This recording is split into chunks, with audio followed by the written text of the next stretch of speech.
The biggest challenge is actually just aggregating the content, and from some of the panel discussions we had, you had that most of the models that these people use, that is I'm talking about distributors, sales agents and aggregators, they mostly use revenue share model, which is not usually so friendly and accepted by most filmmakers here.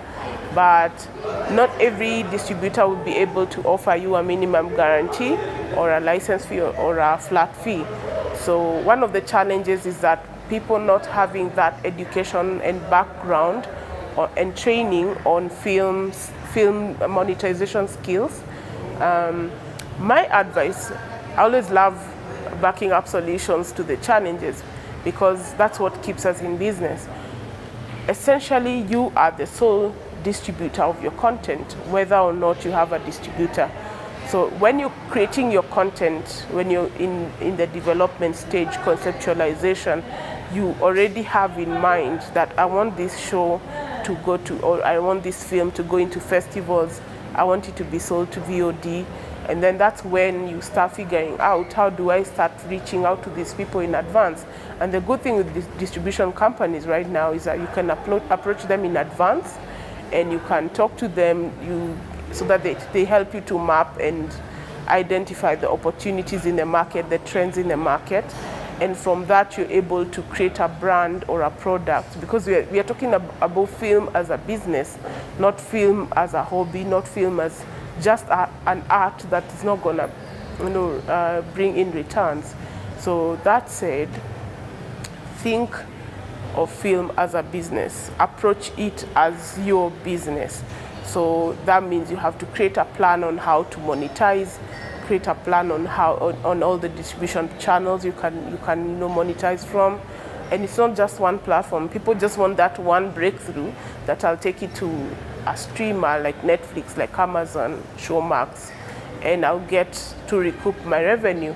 That may not be possible. You have to have a plan. So you can sign a deal with one of the streamers, maybe for 1 year or 12 or 24 months. And then from there, you can start monetizing through other platforms. If you're looking into going to festivals, there are festivals that give you opportunities to network with other creatives that you can collaborate with, and even screen and get awards. Some awards are monetary awards. So going back to challenges, I would also say is that lacking that education and background in terms of business, people are not aware that these are the different business models that people use.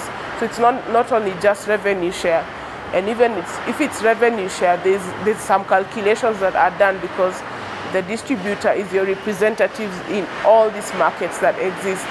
Like right now, we know there's Discop Africa, there's MIPCOM, MIP Africa, there's MIP TV. There are different niched markets like AFM in the US, Kids Screen for Children in LA.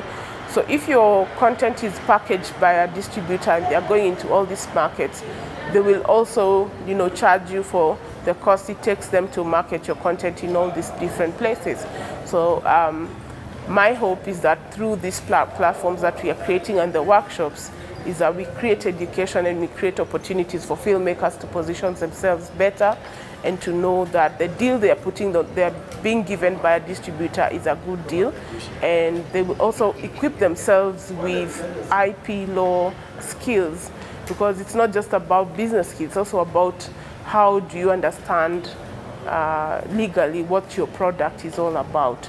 So a lot of issues come to play here to make sure that you monetize, because some of the challenges you'll experience that will bring an effect in terms of your revenue and your cash flow come as a result of you not understanding the media laws, not patenting or copyrighting your content, and not understanding the business architecture.